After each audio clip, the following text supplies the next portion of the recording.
नमस्कार। काफ़ी लोगों को ये परेशानी रहती है कि जब कभी वो खाना खाते हैं, बहुत तेज़ पसीना आता है, माथे पर पसीना आता है, चेहरे पर पसीना आता है, पूरे कपड़े भीग जाते हैं, इतना पसीना आता है।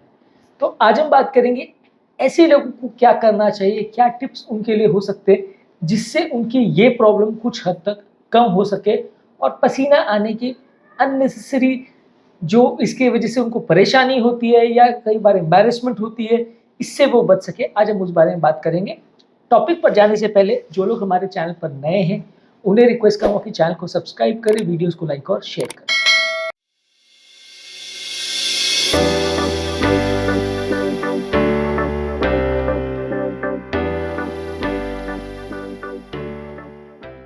सबसे पहले कि जो कोई भी खाद्य पदार्थ हैं, जिससे एक पर्टिकुलर व्यक्ति को अगर पसीना ज़्यादा आता है, उनको नोट करिए और उनसे बचने का प्रयास करिए। ज़्यादातर मसालेदार खाना, गरम बेवरेजेस या पेय पदार्थ और कुछ कैफ़ीनेटेड ड्रिंक्स यानी जो ड्रिंक्स में कैफ़ीन ज़्यादा होता है, ये ज़्यादातर इम्पोर्टेंट ट्रिगर्स होते हैं जिसकी वजह से लोगों को पसीना आता है। यदि आपको भी इनकी वजह से पसीना आ रहा है तो डेफ़िनेटली इनको कट डाउन करने से आपको फ़ायदा मिलेगा। कोई और पर्टिकुलर पदार्थ या कोई और पर्टिकुलर खाने की वजह से यदि आपको ज़्यादा पसीना आ रहा है, आपने नोट किया कि लास्ट टाइम ये खाने के बाद मुझे पसीना आया था ज़्यादा, तो उसे अगली बार अवॉइड करिए या अगर ले भी तो भी बहुत कम स्पाइसी कर दें उसको या थोड़ा-सा ठंडा होने के बाद लें तो शायद ज़्यादा अच्छा रहेगा, पसीना कम आएगा। नेक्स्ट इम्पॉर्टेंट चीज़ है कि आपको खाना जो भी आप ले रहे हैं कम मात्रा में लीजिए। काफ़ी केसेस में ऐसा देखा गया है कि ज़्यादा मात्रा में खाना खाने से भी ज़्यादा पसीना आता है, तो ये भी एक इम्पॉर्टेंट इश्यू है जिसकी वजह से लोगों को पसीना ज़्यादा आता है। ज़्यादा खाना खाने से एक बार में आपको बॉडी को मेटाबॉलाइज़ करने के लिए उसको ज़्यादा स्ट्रेस हार्मोन्स बनाने पड़ते हैं, ज़्यादा स्ट्रेस हार्मोन बनने से ज़्यादा पसीना आ सकता है।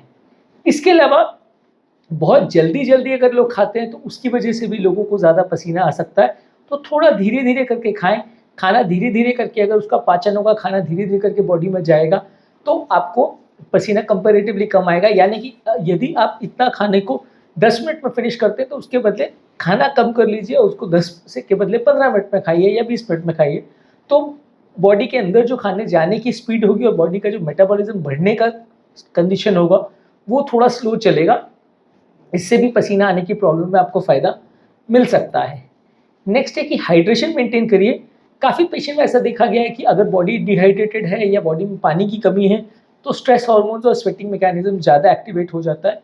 बॉडी को ठंडा करने के लिए ज़्यादा स्वेट बनाना पड़ता है। तो हाइड्रेशन मेंटेन करिए, ज़्यादा पानी पीजिए, इससे आपका स्वेटिंग का प्रॉब्लम कम हो जाएगा। थोड़ा बहुत पैराडॉक्सिकल लगता है, लोगों को लगता है कि अगर बॉडी पानी ज़्यादा पिएँगे तो पसीना ज़्यादा आएगा क्योंकि उस पसीना भी तो पानी ही है।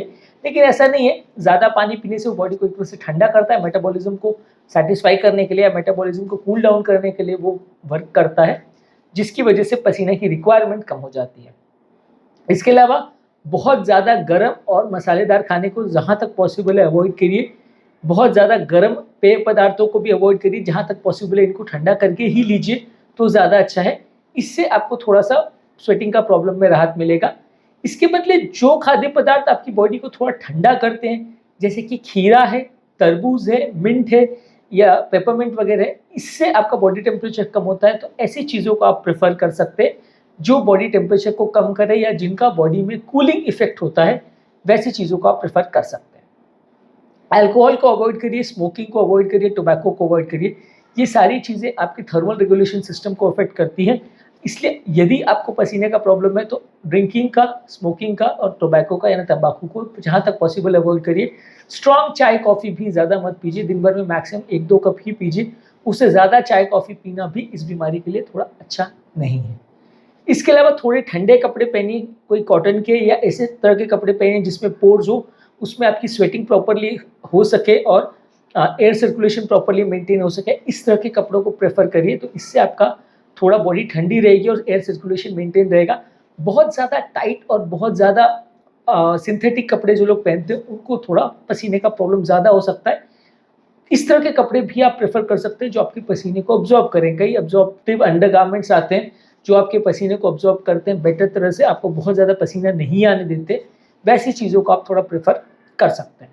कुछ स्ट्रॉन्ग एंटीपर्स्पिरेंट्स जो आपके पसीने को कम करते हैं, जिसमें एल्यूमिनियम क्लोराइड होता है, इन चीज़ों को आप प्रेफ़र कर सकते हैं। इससे आपका पसीना थोड़ा कम हो सकता है ऑब्वियसली आप उसको मुंह पे नहीं लगा सकते, आपके खाना खाने के बाद मुंह पे ज़्यादातर पसीना आता है, पर इनको एक्जिला में, आर्मपिट्स वगैरह पे लगा सकते हैं, तो थोड़ा सा ये पसीने के इफेक्ट को कम करते हैं।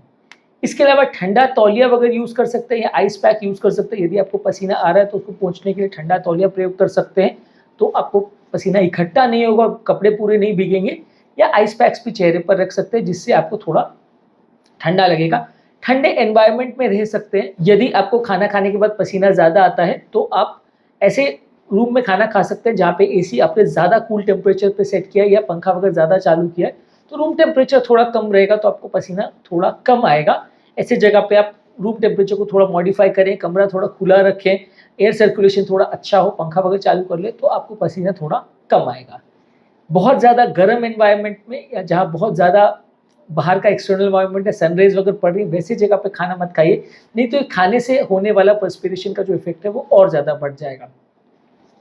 इसके अलावा जब भी आप खाना खा रहे हैं तो थोड़ा माइंडफुल होकर सोच के खाइए कि आप क्या खा रहे हैं, कैसा खा रहे हैं, कितना खा रहे हैं।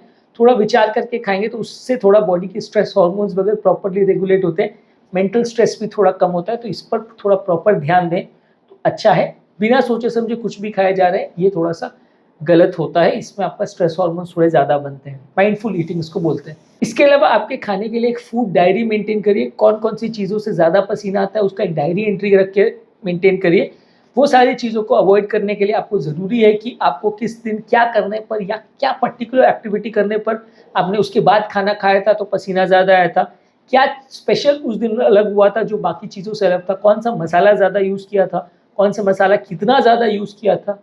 ये सारी चीज़ों की अगर आप एक एंट्री मेंटेन करेंगे तो आपको वो आगे मदद करेगा ये जानने के लिए कि आपको कितना पसीना आ रहा है और वो किस पर्टिकुलर फूड के बाद आ रहा है, तो आपके लिए मैनेज करना थोड़ा ईजी होगा।